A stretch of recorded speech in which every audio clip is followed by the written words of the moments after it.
Saudara dan kita semua anak-anak Tuhan diberkati.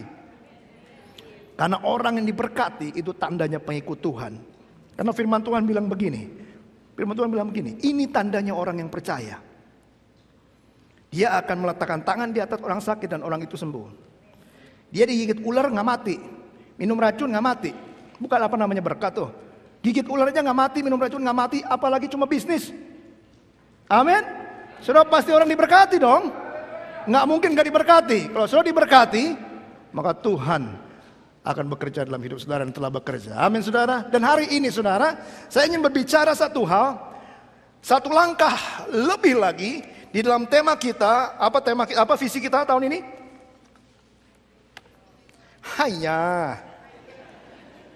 Wopu cetao. Apa tema kita tahun ini? Ditanya kok, apa tema kita tahun ini?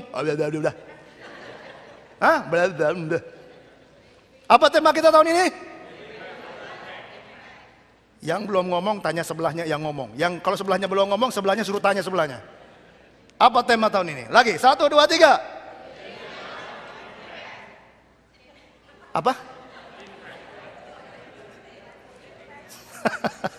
Kedengarannya dari sini, tahu nggak apa? Beli kacang 1 pak. Mana?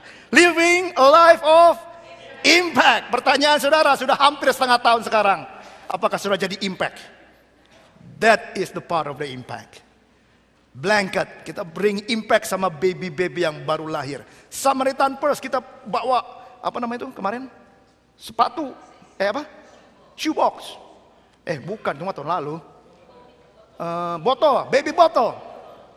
Taruhin uang. Bawa ke PCC. Jadi impact di sana. Di komunitas saudara bagaimana? Tetangga saudara bagaimana? Coba tanyakan diri kita masing-masing, evaluasi. Sudahkah saya jadi impact di tengah-tengah komunitas? Nah hari ini saudara, saya ingin berbicara satu hal. Dalam 4 minggu nanti ke depan, kita akan berbicara tentang ini. Kita dipelajari bagaimana memberikan sebuah impact dalam komunitas. Bagaimana hidup kita menjadi impact di mana kita ada. Tapi jangan lupa impactnya itu harus sesuai dengan apa yang Allah mau. Kalau mau sesuai dengan Allah mau, maka kita harus tahu begini. Kita harus bisa mendengar suara Tuhan.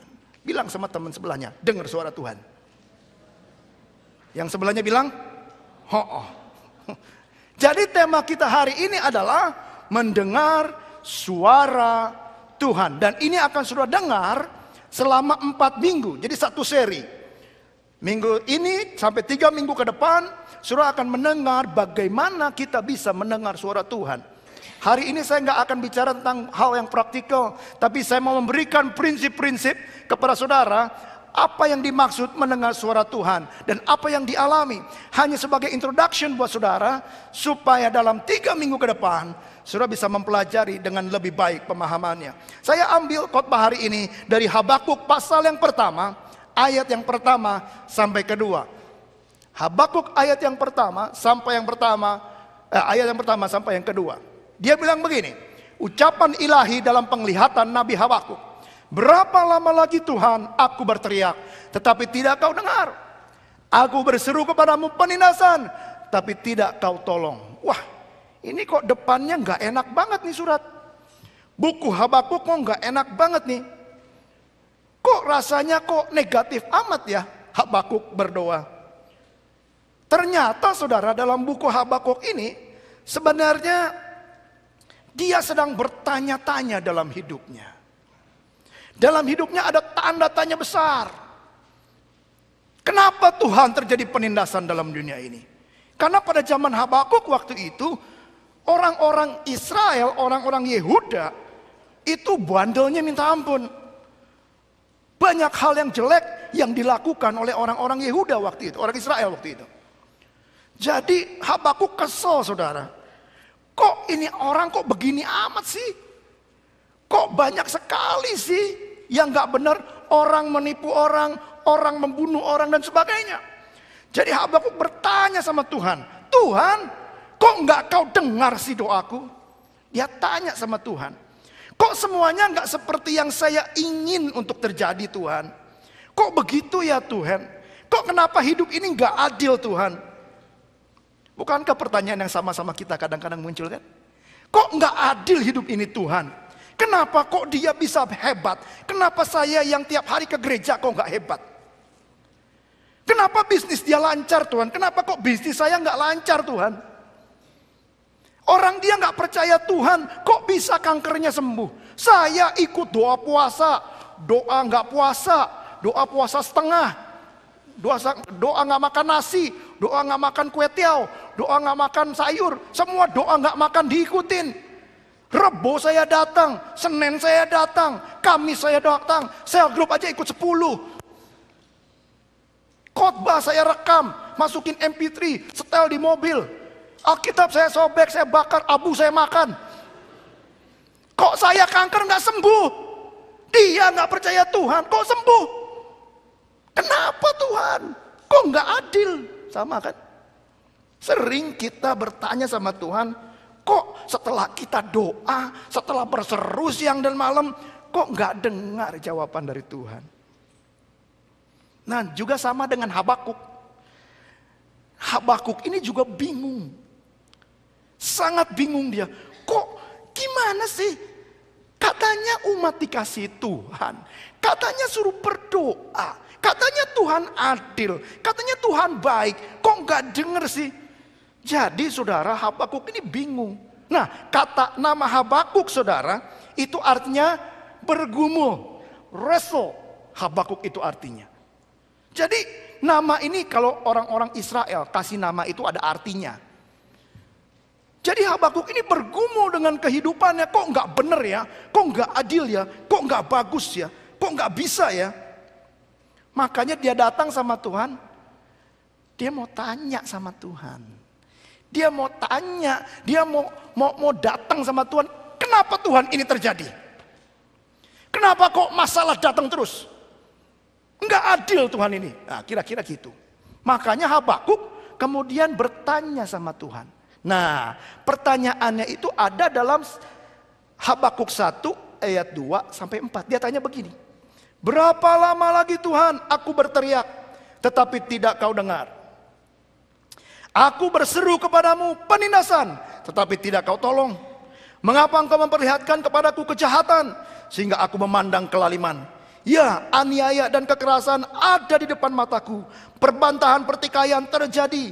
Itulah sebabnya hukum kehilangan kekuatannya. Dan tidak pernah muncul keadilan. Sebab orang fasik mengepung orang benar. Itulah sebabnya keadilan muncul terbalik. Wah. Katanya saya diberkati tapi orang lain jahat sama saya. Bingung Habakuk. Bergumul dia dengan keadaan orang-orang Israel. Ada ketidakadilan, ada kejahatan, ada penindasan. Habakuk melihat keadaan sosial masyarakat di sekeliling dia dan orang-orang sekitarnya itu nggak benar. Nggak ada lagi standar hukum. Standarnya bukan lagi firman Allah, sudah barbar. Coba sudah lihat sekarang di dunia ini saudara. Bukannya mirip. Nama Tuhan nggak boleh disebut lagi. Saya dengar-dengar katanya Kanada mau diganti katanya. Karena dalamnya ada God keep our land. Saya dengar begitu beritanya, nggak tahu benar atau enggak. Katanya di sekolah-sekolah nggak boleh lagi ada sesuatu yang berbau agama. Mulai orang-orang dilarang-larang untuk beragama. Di Indonesia apalagi saudara. Saya waktu pulang ke Indonesia saya sempat ngobrol dengan beberapa orang. Salah satunya adalah yang ngurus BKSGI di Bogor. Lagi coba untuk menyelesaikan yang saya cerita dulu, Yasmin. Wah, setengah mati di sana. Ada lagi gereja Bekasi sekarang. Saya dengar dengan kabar terakhir pendetanya mau dibunuh katanya. Kok terjadi penindasan padahal percaya Tuhan lu? Nggak benar, nggak ada lagi standar yang benar. Mengapa kok Tuhan gak berbuat sesuatu, kata Habakuk. Kenapa? Dia tanya sama Tuhan. Dia tanya ayat 2, kalau sudah lihat ayat 2. Habakuk bilang, saya udah berdoa sekian lama. Kok Allah kayaknya gak mendengar?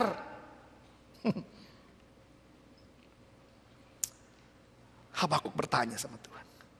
Setelah dia tanya, Tuhan jawab dong.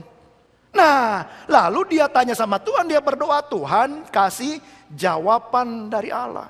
Dalam Habakuk 1, 5-11, dia bilang begini, Tuhan. Lihatlah, kata Tuhan, setelah Habakuk bertanya. Di antara bangsa-bangsa dan perhatikanlah, jadilah heran dan tercengang-cengang.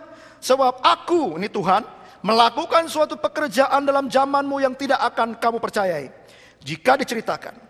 Sebab sesungguhnya akulah yang membangkitkan orang Kasdim, bangsa yang garang dan tangkas itu, yang melintasi lintang bujur bumi untuk menduduki tempat kediaman, yang bukan kepunyaan mereka. Bangsa itu dahsyat dan menakutkan, keadilannya dan keluhurannya berasal daripadanya sendiri. Kudanya lebih cepat daripada macan tutu, dan lebih ganas daripada serigala pada waktu malam. Pasukan berkuda datang menerap, dari jauh mereka datang, terbang seperti Raja Wali yang menyambar mangsa. Seluruh bangsa itu datang untuk melakukan kekerasan. Serbuan pasukan di depannya seperti angin timur, dan mereka mengumpulkan tawanan seperti banyaknya pasir.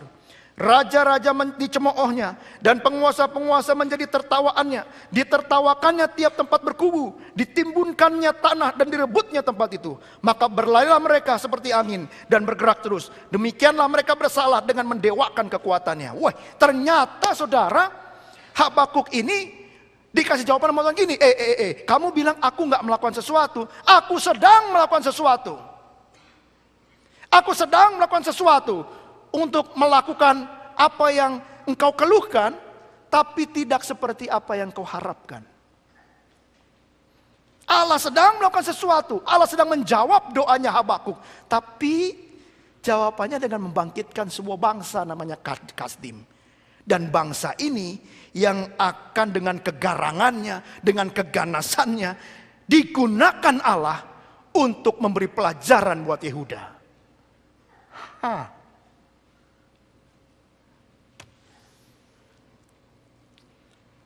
Saudara,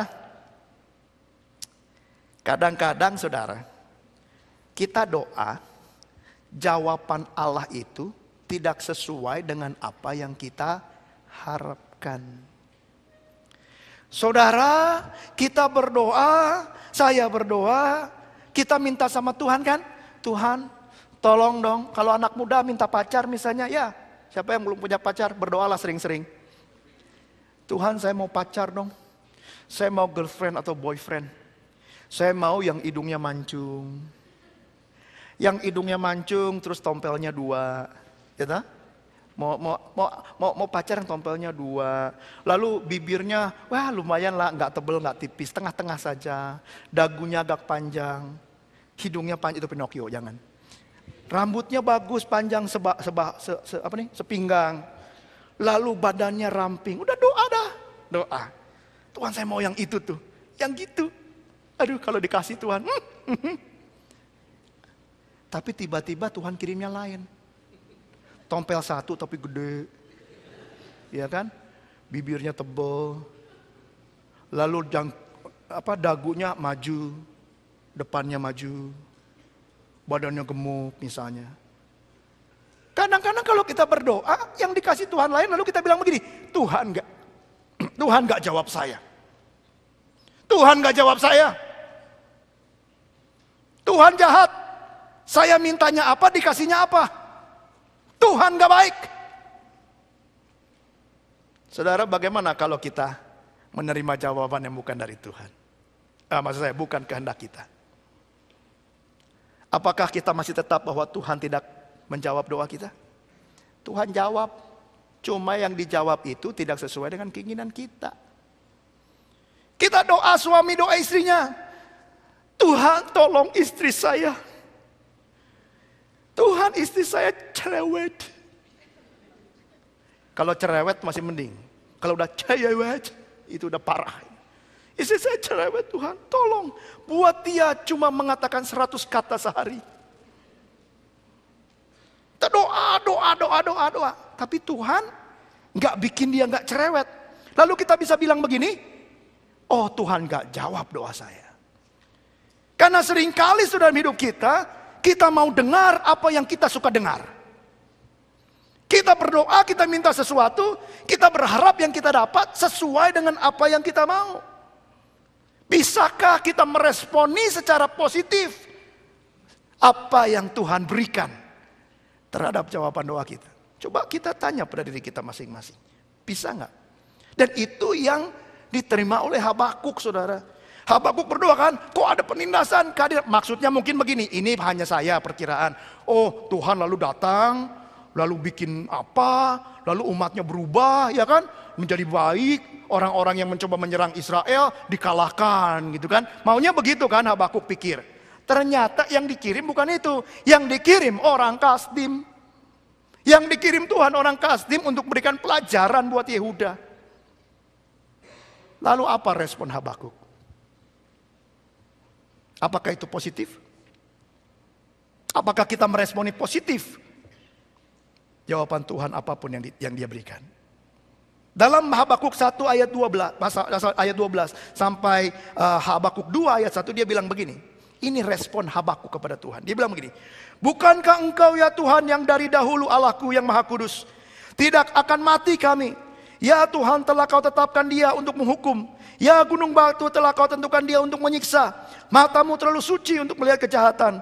Dan kau tidak dapat memandang kelaliman. Mengapa engkau memandangi orang-orang yang berbuat khianat itu. Dan engkau berdiam diri. Apabila orang fasik menelan orang yang lebih benar dari dia.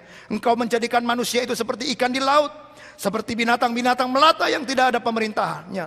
Semuanya mereka ditariknya di atas dengan kail. Itulah sebabnya ia bersukaria dan bersorak-sorai. Itulah sebabnya dipersembahkannya korban untuk pukatnya. Dan dibakarnya korban mewah dan rezekinya berlimpah-limpah. Sebab itukah ia selalu menghudus pedangnya. Dan membunuh bangsa-bangsa yang tidak kenal belas kasihan. Perhatikan baik kalimat berikutnya. Aku mau berdiri di tempat pengintaianku dan berdiri tegak di menara. Aku mau meninjau dan menantikan apa yang akan difirmankannya kepadaku dan apa yang akan dijawabnya atas pengaduanku. Kelihatannya Habakuk menerima jawaban dari Tuhan. Oh iya ya, ada orang Kasdim. Oh, oke dah, saya terima. Tetapi sebenarnya Habakuk gak suka dengan jawaban dari Tuhan. Habakuk gak suka, makanya dia bilang gak akan mati kami, begini, begitu. Lalu dia mau naik ke menara doanya kembali. Tempat peninjauan, bertanya lagi kepada Allah. Dan melihat dan menantikan apa yang difirmankan Tuhan. Dan apa yang dijawab oleh Tuhan. Jadi Habakuk sebenarnya, dia menerima, tapi dia mendengar, tapi dia tidak menerima jawabannya. Dia tahu jawabannya, tapi dia gak suka jawabannya dengan Tuhan. Tapi satu hal sudah yang Habakuk lakukan, yang kalau kita baca. Habakuk percaya bahwa Allah tidak akan pernah menghancurkan total bangsanya. Habakuk mulai mengerti Allah mengirimkan orang Kasdim hanya untuk memberikan pelajaran buat bangsanya. Makanya dia bilang tidak akan mati kami. Walaupun Habakuk gak setuju dengan itu, dia coba untuk lari lagi ke menara doanya. Dia berlutut lagi, dia berdoa lagi, dia nantikan jawaban Tuhan, dia dengar suara Tuhan. Dan dia tanya lagi sama Tuhan, masa sih Tuhan? Minta konfirmasi sama Tuhan. Dan apa jawab Tuhan? Tuhan jawab lagi saudara. Tuhan jawab dalam Habakuk 2 ayat 2-20 dia bilang ini. Lalu Tuhan menjawab aku demikian. Tuliskanlah penglihatan itu dan ukirkanlah itu pada loh-loh. Supaya orang sambil lalu dapat membacanya. Sebab penglihatan itu masih menanti saatnya. Tapi ia bersegera menuju kesudahannya dengan tidak menipu. Apabila berlambat-lambat nantikanlah itu. Sebab itu sungguh-sungguh akan datang dan tidak akan bertangguh. Sesungguhnya orang yang membusukkan dada tidak lurus hatinya. Tapi orang yang benar itu akan hidup oleh percayanya. Orang sombong dan hianat dia yang berlagak. Tetapi ia tidak akan tetap ada. Ia mengangangkan mulutnya seperti dunia orang mati. Dan tidak kenyang-kenyang seperti maut. Sehingga segala suku bangsa dikumpulkannya. Dan segala bangsa dihimpunkannya. Bukankah sekalian itu akan melontarkan peribahasa mengatai dia. Dan nyanyian olok-olok serta sindiran ini. Celakalah orang yang menggaruk baginya apa yang bukan miliknya. Berapa lama lagi? Dan yang memuati dirinya dengan barang gadaian. Bukankah akan bangkit dengan sekonyong-konyong mereka yang menggigit engkau. Dan akan terjaga mereka yang mengejutkan engkau. Sehingga engkau menjadi barang rampasan bagi mereka. Karena engkau telah menjarah banyak suku bangsa. Maka bangsa-bangsa yang tertinggal akan menjarah engkau. Karena darah manusia yang tertumpah itu. Dan karena kekerasan terhadap negeri, kota dan sudut penduduknya itu. Celakalah orang yang mengambil laba yang tidak halal untuk keperluan rumahnya, untuk menempatkan sarangnya di tempat yang tinggi, dengan maksud melepaskan diri dari genggaman malapetaka. Engkau telah merancangkan celah di atas rumahmu, ketika engkau bermaksud untuk menghabisi banyak bangsa. Dengan demikian engkau telah berdosa terhadap dirimu sendiri. Sebab batu berseru-seru dari tembok, dan balok menjawabnya dengan rangka rumah. Celakalah orang yang mendirikan kota di atas darah, dan meletakkan dasar benteng atas ketidakadilan. Sesungguhnya, bukankah dari Tuhan semesta alam asalnya, bahwa bangsa-bangsa bersusah-susah untuk api, dan suku-suku bangsa berlelah untuk yang sia-sia. Sebab bumi akan penuh dengan pengetahuan tentang kemuliaan Tuhan, seperti air yang menutupi dasar laut. Celakalah orang yang memberi minum sesama manusia, bercampur amarah, bahkan memabukkan dia untuk memandang auratnya. Telah engkau kenyangkan dirimu dengan kehinaan ganti kehormatan. Minumlah juga engkau dan terhuyung-huyunglah. Kepadamu akan beralih piala dari tangan kanan Tuhan, dan celah besar akan meliputi kemuliaanmu. Sebab kekerasan terhadap gunung Libanon akan menutupi engkau, dan pemusnahan binatang-binatang akan mengejutkan engkau karena darah manusia yang tertumpah itu, dan karena kekerasan terhadap negeri, kota dan seluruh penduduknya itu. Apakah gunanya patung pahatan yang dipahat oleh pembuatnya? Apakah gunanya patung tuangan pengajar dusta itu? Karena pembuatnya percaya akan buatannya, padahal berhala-berhala bisu belaka yang dibuatnya. Celakalah orang yang berkata kepadanya, sepotong kayu, terjagalah. Dan kepada sebuah batu bisu, bangunlah. Masakan dia itu mengajar? Memang ia bersalutkan emas dan perak, tetapi roh tidak ada sama sekali dalamnya. Tetapi dengar baik, tetapi Tuhan ada di dalam baitnya yang kudus. Berdiam dirilah di hadapannya, ya segenap bumi. Mungkin sudah panjang sekali ayatnya, saya bingung bacanya. Maksudnya begini saudara, dalam ayat-ayat ini bilang begini, jangan khawatir dengan apa yang akan datang, karena mereka punya waktunya sendiri untuk mendapatkan ganjaran yang setimpal. Tetapi Allah mau menggunakan untuk memberikan pelajaran buat bangsa Israel. Tapi engkau, pada saat engkau menerima pelajaran, datanglah kepada Tuhan dan nantikan jawaban Allah.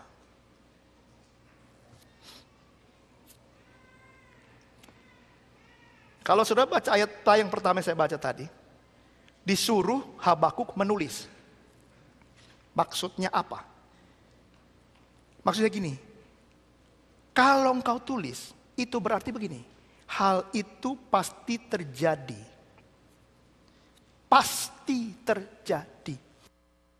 Apa yang Tuhan katakan pasti terjadi, karena itu tulislah. Supaya gak bisa dihapus lagi. Tulis dan buktikan bahwa itu akan terjadi. Tuhan kalau udah janji sama saudara dan saya, dia gak pernah ingkar. Dia pasti lakukan. Kalau engkau sudah terima dari Tuhan, mendengar dari Allah, yakini pasti terjadi. Tidak mungkin tidak. Walaupun berlambat-lambat, walaupun kok kelihatannya udah 6 bulan gak dijawab-jawab, udah 6 bulan kok gak terjadi, udah 2 tahun kok gak terjadi. Sabar. Kenapa? Karena pasti akan terjadi dalam hidup kita. Nah, kadang-kadang kita gak sabar saudara. Kadang-kadang gak sabar. Jadi begini, yang diharapkan oleh Allah pada saat kita datang kepada Tuhan, mendengar firman Allah, naik ke menara doa, mendengar jawaban Allah. Dia inginnya gini, percayalah kepada janji Allah. Kalau sudah dengar dari Tuhan, percaya dong sama janjinya. Percaya dong sama yang dikatakannya. Percayalah dengan apa yang dia katakan akan terjadi. Dengar baik ICC.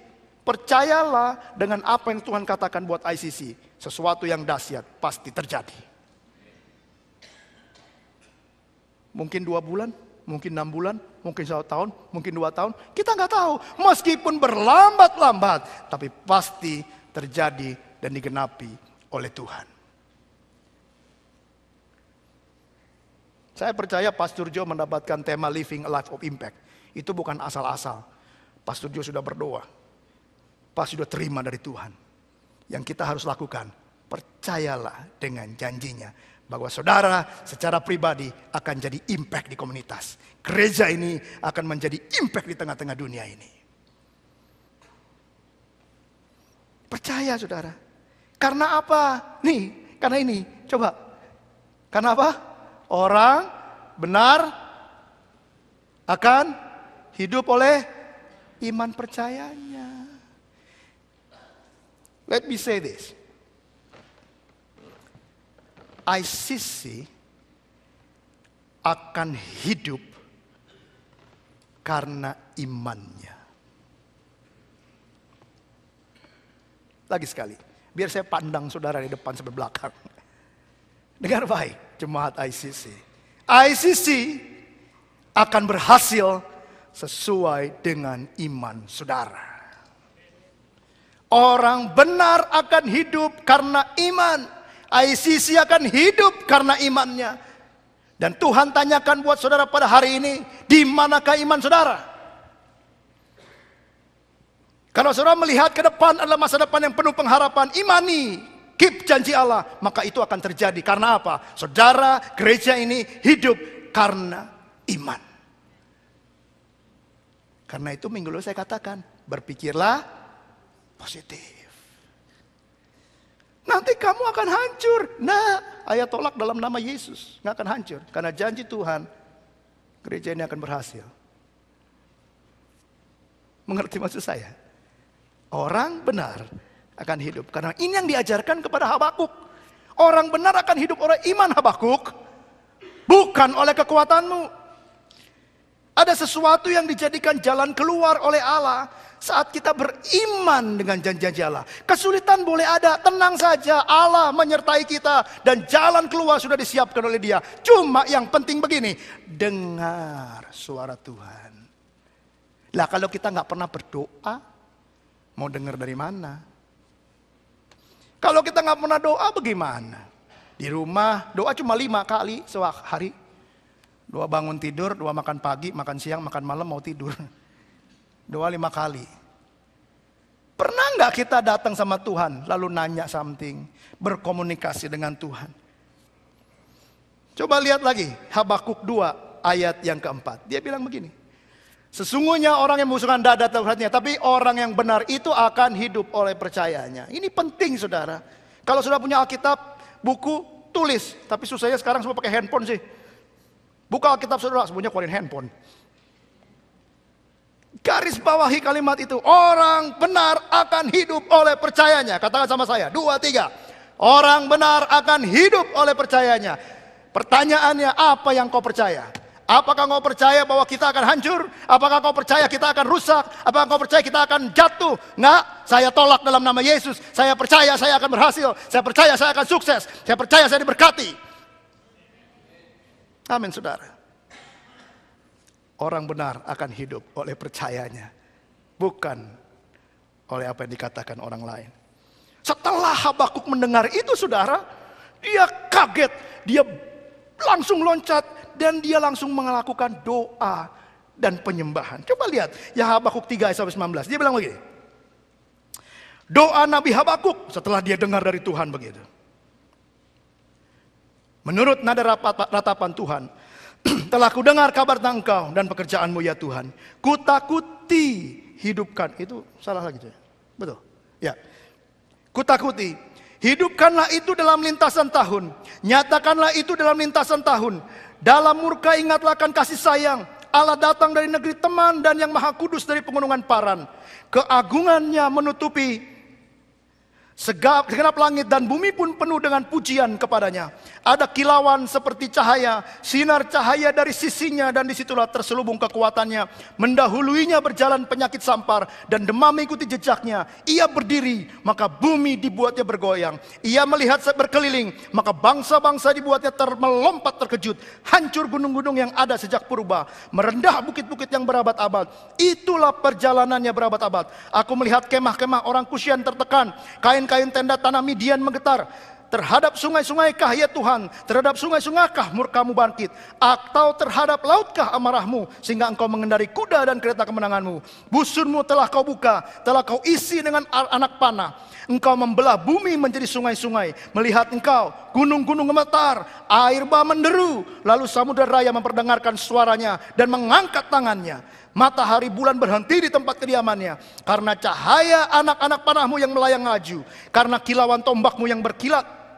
Dalam kegeraman engkau melangkah melintasi bumi. Dalam murka engkau menggasak bangsa-bangsa. Engkau berjalan maju untuk menyelamatkan umatmu. Untuk menyelamatkan orang yang kau urapi. Engkau meremukan bagian atas rumah orang-orang fasik. Dan kau buka dasarnya sampai batu yang penghabisan. Engkau menusuk dengan anak panahnya sendiri kepala laskarnya. Yang mengamuk untuk menyerahkan aku dengan sorak-sorai. Seolah-olah mereka menelan orang tertindas secara tersembunyi. Dengan kudamu engkau menginjak laut. Timbunan air yang membuih. Ketika aku mendengarnya, gemetarlah hatiku mendengar bunyinya, menggigillah bibirku, tulang-tulangku seakan-akan kemasukan sengal, dan aku gemetar di tempat aku berdiri. Namun dengan tenang aku kunantikan hari kesusahan yang akan mendatangi bangsa yang bergerombol menyerang kami. Sekalipun dengar baik, pohon ara tidak berbunga, pohon anggur tidak berbuah, hasil pohon zaitun mengecewakan. Sekalipun ladang-ladang tidak menghasilkan bahan makanan, kambing domba terhalau dari kurungan, dan tidak ada lembu sapi dalam kandang. Namun aku apa? Akan bersorak-sorak dalam Tuhan, beria-ria dalam Allah yang menyelamatkan aku. Baca sama-sama kalimat berikutnya. Allah Tuhanku itu kekuatanku. Ia membuat kakiku seperti kaki rusa. Ia membiarkan aku berjejak di bukit-bukitku. Haleluya. Haleluya. Ada halangan, orang kasih menyerang, gak apa-apa. Begitu terima jawaban Tuhan, Habakuk langsung bilang, Tuhan kekuatanku. Meskipun pohon-pohon ara tidak berbuah, kambing domba nggak dapat, tenang saja, Yesus kekuatanku. Coba kita lihat satu. Pasal 1, Habakuk lemah. Jangan cepet-cepet. Pasal 2, Habakuk bertanya mendengar Tuhan. Ketika dia sudah bertanya mendengar Tuhan, pasal yang ketiga, Habakuk menjadi kuat dan strong. Dia lewati satu sesi mendengar suara Tuhan dan dia menjadi kuat.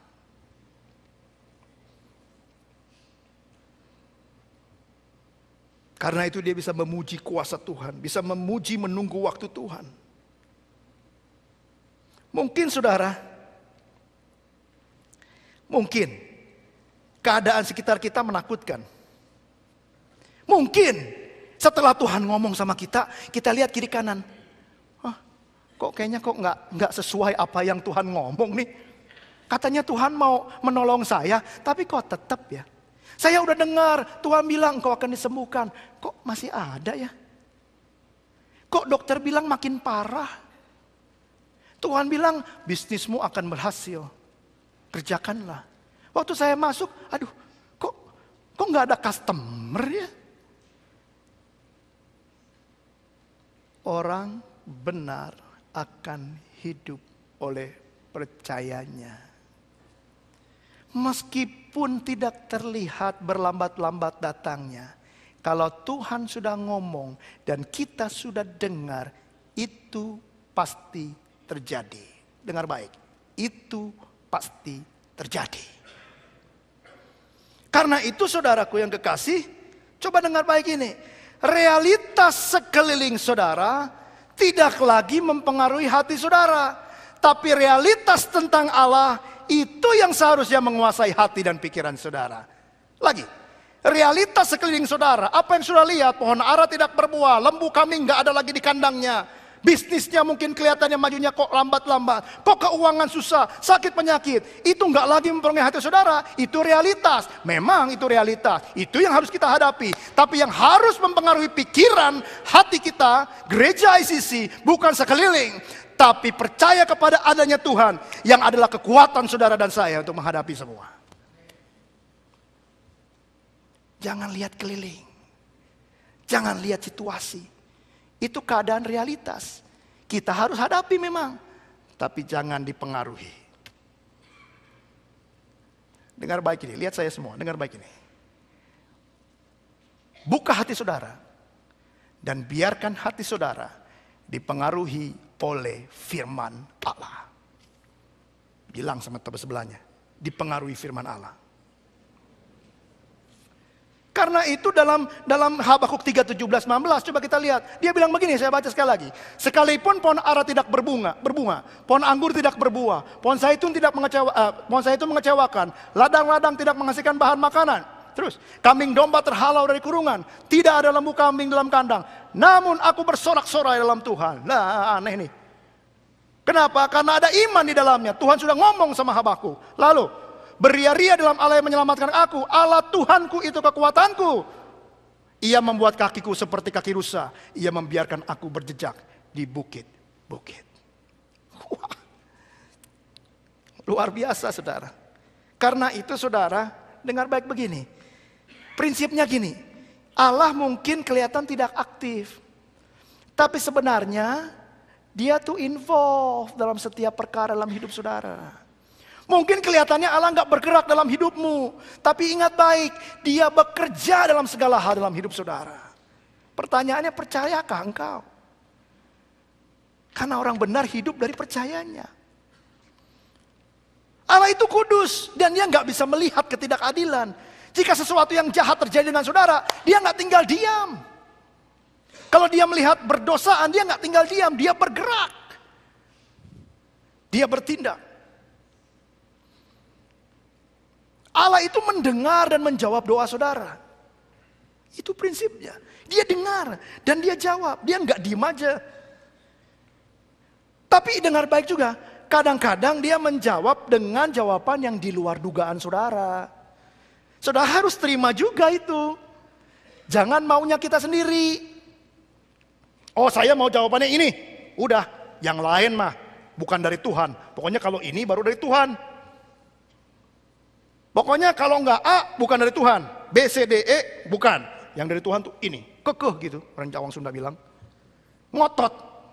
Enggak, kadang-kadang Tuhan kasih jawaban itu enggak sesuai dengan apa yang kita harapkan terjadi. Enggak apa-apa, karena dengar baik, karena Tuhan lebih besar dari masalah saudara. Dia lebih tahu. Dan Tuhan itu adil dan amat baik. Tuhan itu adil dan maha baik. Siapa percaya Tuhan baik? Angkat tangan tinggi lagi. Semua percaya Tuhan baik kan? Orang benar hidup karena percayanya. Nah, saudaraku yang kekasih, apa sih pesan Nabi Habakuk sebenarnya dalam buku ini? Dia pesan begini, hidup ini keras dan jahat. Hidup ini susah. Keadaan memang menekan kita sedemikian rupa. Tapi perlu diingat begini, God is in control. Tuhan yang mengendalikan segala sesuatu. Sakit penyakit, Tuhan yang punya kuasa. Kesulitan, Tuhan yang punya jalan keluar. Kesedihan, Tuhan yang punya penghiburan. Percayakah saudara? Kalau gitu apa yang mesti kita lakukan dong? Kalau kita tahu dia is in control, dia sedang bergerak dalam dunia ini bersama dengan gerejanya, apa yang mesti kita lakukan? Coba buka Yohanes 10 ayat yang ke-3. Dia katakan begini, untuk dia penjaga membuka pintu dan domba-domba apa? Mendengarkan suaranya. Saya berhenti sejenak.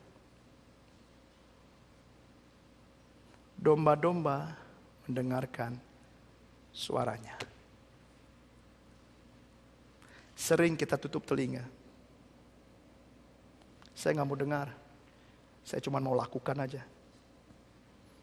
Terserah lo mau ngomong apa. Gue lakukan. Pertanyaannya, apakah yang sudah dengar dari Tuhan atau bukan? Orang yang bisa mendengar suara Tuhan, itu yang intim sama Tuhan. Kalau saya dengar Tio, dalam sekolah minggu, dia teriak aja, saya tahu itu suara Tio. Karena tiap hari saya ngobrol sama dia. Saya tahu waktu dia menjerit, gimana caranya menjerit. Langkah kaki, Herni buka pintu, saya tahu siapa yang buka pintu. Karena saya intim dengan dia, tiap hari sama dia. Jadi kalau orang gak pernah intim sama Tuhan, agak susah mendengar suara Tuhan. Karena itu dengar baik saudara. 3 minggu ke depan saudara akan diajar tentang mendengar suara Tuhan. Saya mau anjurkan dan encourage. Rajin berdoa. Kembangkan doa saudara supaya saudara dengar Karena orang benar hidup dari imannya. Iman dari mana? Pendengaran akan firman Kristus. Roma 10:17. Kalau sudah nggak pernah dari Tuhan, bagaimana caranya? Saya bersyukur saudara, di gereja ini hari Rebo ada doa. Datang yang dekat-dekat sini. Hari Rebo jam 7.30 dengan Kak Nora. Datang, doa. Di West ada 2, ada misi Soga di Kostif. Ada di Brampton dan di West nanti ada jadwalnya. Jam 7 hari Kamis, datang. Di East, di rumahnya Kim Michelle, datang hari Selasa, hari Jumat. Datang. Jadi Opi, di rumah, bangun doa saudara. Dengar suaranya, dengar suaranya. Saudara mau pilih pelayanan nanti di Eagle, saudara dibagikan kalau hari ini ya. Betul, mana Cimelani? Minggu lalu dibagikan. Saudara lihat pelayanan-pelayanan dalamnya? Jangan langsung milih. Dengar suara Tuhan, di mana saya harus bertindak. Saudara mau melayani di luar, dengar suara Tuhan. Apa yang harus saya lakukan? Dengar, dengar. Dalam doa saudara kepada Tuhan. Makanya tadi pagi sebelum mulai kita doa dulu. Karena bulan ini, bulan doa, kembangkan semangat doa saudara. Doa dan doa dan doa, karena itulah sudah bisa hidup. Saya tutup dengan satu ilustrasi begini. Saya minta tolong, kalau bisa siapa ya? Salah satu dah. Hans, tolong ke sini Hans. Saya punya handy talkie. Saya punya 3 handy talkie, harusnya 4, yang 1 rusak. Satu lagi, tolong Sansan. Nah, ini adik kakak cinta mati dua-duanya.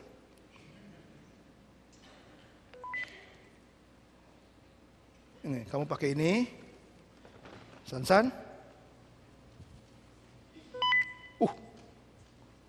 Oh, kamu pakai yang ini.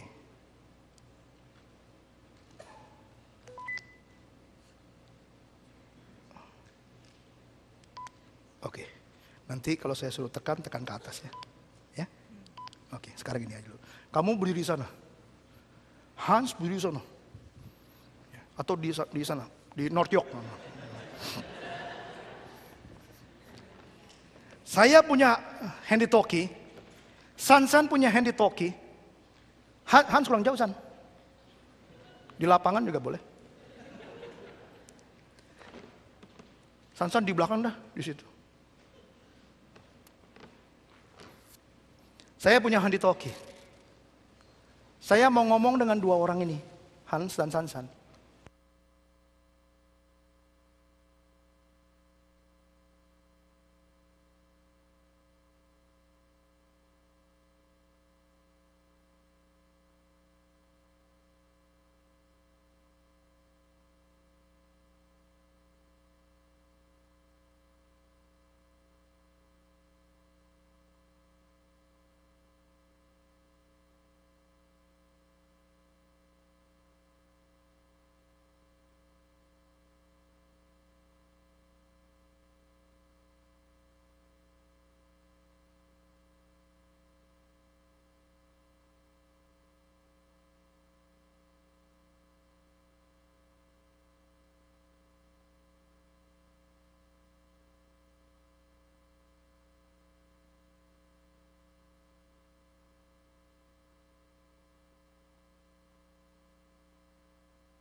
Kamu dengar ya?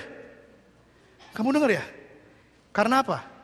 Karena channelnya sama. Terima kasih San, silakan duduk.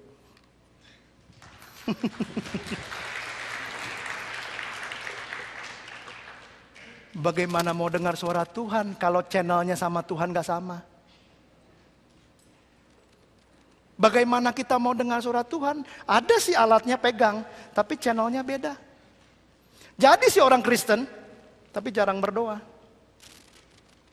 Bagaimana mau dengar suara Tuhan? Harus sama dulu channelnya. Di-tune in dulu sama Tuhan. Baru kita bisa dengar suara Tuhan. Minggu depan sudah akan belajar banyak. 2 minggu lagi sudah akan makin belajar berdoa. 3 minggu depan sudah akan terima dari Pastor Joe. The ultimate. Bagaimana berdoa dalam roh. Mari kita berdiri bersama-sama. Haleluya.